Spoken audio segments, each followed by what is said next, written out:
Hi everyone, welcome back to my channel. Thanks for stopping by and checking out my videos. Today we're going to work on a 2012 Thor Majestic 23A. It's on the E350 Ford chassis. And what I'm going to work on today is really quite simple actually. So a couple upgrades I already did on this. Took the stock shocks off all the way around. I put on the Bilstein RV shocks. So they have two different versions there, just so you're aware.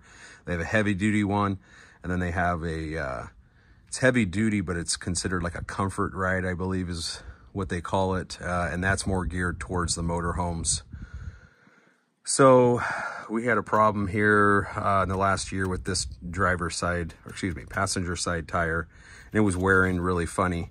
And so needed to get new tires anyway. So we went ahead and got new tires, got an alignment done. They checked the front end, said everything was good.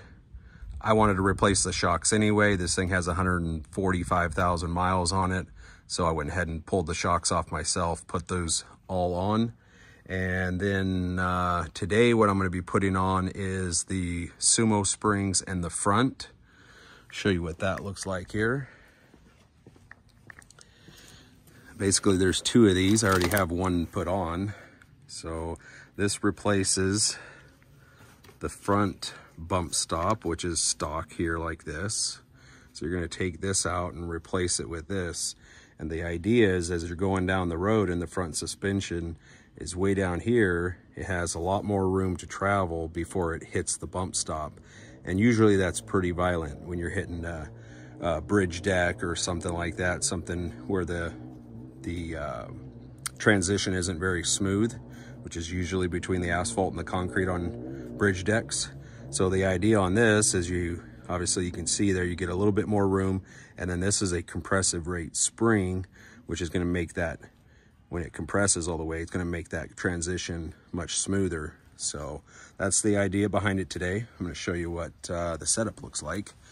So the first thing is we're going to jack up the motorhome, put a jack stand underneath it here. So all the weight is actually sitting on the jack stand there, and then I just put the jack back up just to keep a little tension on it right there.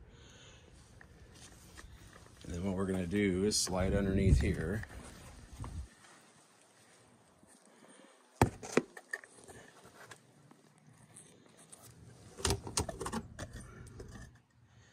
And that bump stop is right there. So we're going to go take that off. And that is a 10 millimeter. I just use a deep wall socket, 3/8 drive.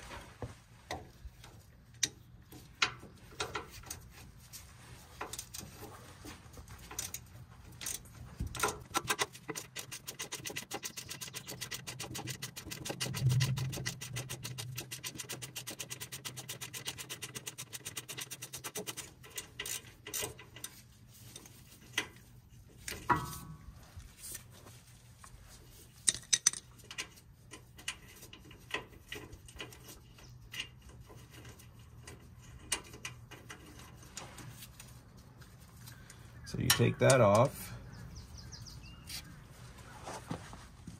and then you're going to grab the Sumo spring. I put a little bit of anti-seize on the threads, just in case I ever did have to get this off.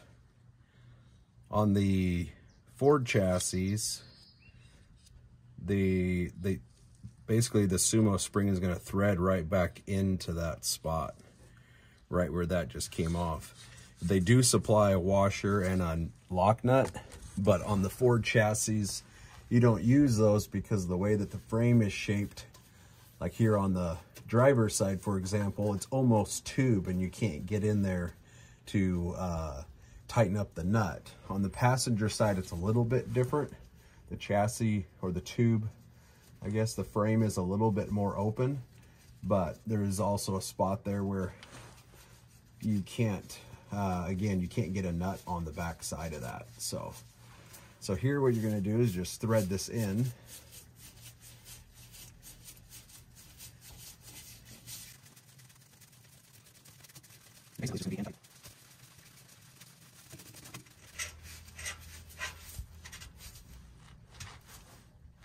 That's it. So again, you can see the difference here. You know, now there's only inch and a half, inch and 3/4 maybe, or something in between here. So is this, it's going to obviously be less when I let the weight down on it. But if you recall, I can show you here. Here's the stock one sitting all the way back up here. So when that hits that, number one, it's a longer distance. Number two, this is just a solid block of hard rubber. It doesn't really have much give to it. Whereas the Sumo Springs, you know, as the name implies, it has a spring on the inside. And so it's going to make that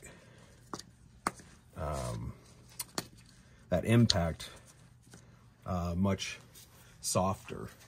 That's the idea behind it anyway.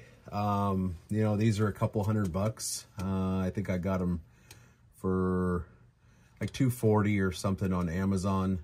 The Bilstein shocks are around $120 a piece. So, you know, you're $480 for those. Like I said, about let's say, just say 2.5 for these. So not too expensive, I guess, in the grand scheme of things. And the idea is, you know, this should give it a better ride. These Class C's have a tendency to ride pretty rough just because of they're, you know, a lot of people say they're considered to be overweight already. You know, once you load up all your gear and fill your freshwater tanks and everything. But yeah, that's it. So it doesn't take much long to get that on there. You know, in a matter of 15-20 minutes, you can have both sides done and you're ready to go.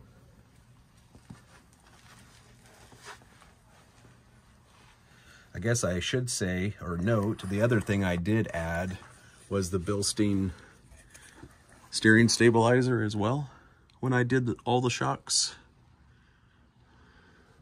And I just did that because I was out buying all the other Bilstein stuff, and again, it was $125, so not bad.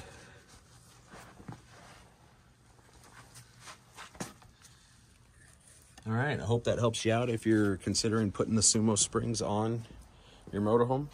Again, super easy.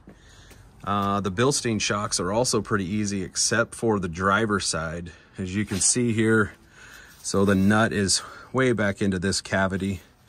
And I'll be honest, I watched several videos. I even looked in the RV forums, and everybody has a way that they're doing this. I'll give you mine, the way I did it. So it is I think it's a 3/4 on the back of the stock shock, as well as the new Bilstein. So people are talking about buying specialty tools for it. I saw one guy's video where he takes a socket with a pair of vice grips and puts it in here. What I did is I just took a wrench, boxed in wrench. I looped it over the top of the shock here, down onto the nut. And then you can see back in here where my finger is, back in here, I basically had the wrench going this way. And what it does is it wedges itself in here. When you're trying to tighten, you use this nut here that's on the shock to loosen or tighten them, depending on if you're taking the shock out or putting the new shock in. And then, yeah, you just kind of wedge that wrench in there, and that worked the best. I did try the socket with the vice grips first, and then I was like, man, this is just not really working very well, very easily. So I just threw a wrench in there and let it kind of wedge itself against the body or the frame up here. And then I turned this outside nut here, and that worked really well. On both the driver and the passenger side, I couldn't remove the bottom end of the shock once I took the nut off of the stud there. I couldn't actually remove that until I actually removed the top. I don't know if that was just me or if that's how they actually are, but it tells you in the directions to take the bottom nut off and remove it from the stud. But on this chassis, I couldn't do that because it hits the frame. So you actually have to push down on the shock here, pull it out, and then manipulate the bottom out of the way. So hope that helps you. Again, this is the E350 Super Duty chassis. Should be very similar to the E250 and the 450 chassis. So if you have a Class C Ford on those chassis and you're looking to upgrade your shocks, that's how you do it. If you want to put the Sumo Springs on, real quick and easy, something to do. And again, in the grand scheme of things, the few $100s that you're going to spend on all these things, again, as we added everything up there, I spent $800, let's say, on everything. And I already noticed just the shocks alone made a world of difference. My next thing to consider, just because I tow a big trailer with the Samurai, I flat tow the Jeep, but obviously that doesn't make much difference. But we also tow a large enclosed trailer with a buggy in it sometimes. So my next potential upgrade is airbags in the back, strictly for the cushion when I load that, when I load the trailer in the back there. It has nothing to do with increasing the ride height. A lot of people want to say that airbags is going to give you an increase in ride height, and it might increase it an inch or so. But if you're going to be putting airbags on, you should be looking basically because you're increasing the load in the back there when you put the tongue weight from a heavy trailer on there, and not looking at it from the aspect of increasing ride height. So that might be the next thing I do, but I wanted to fix the ride in general, and that's what these things are supposed to do. And like I say, so far, we went down to Sand Hollow and I just had the rear springs on and I noticed a difference.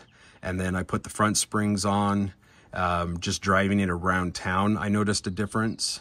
So we're getting ready to go on another trip.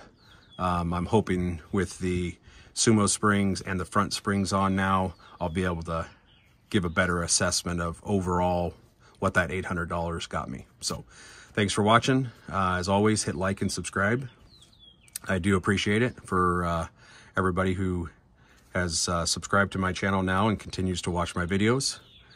So until next time, see you then.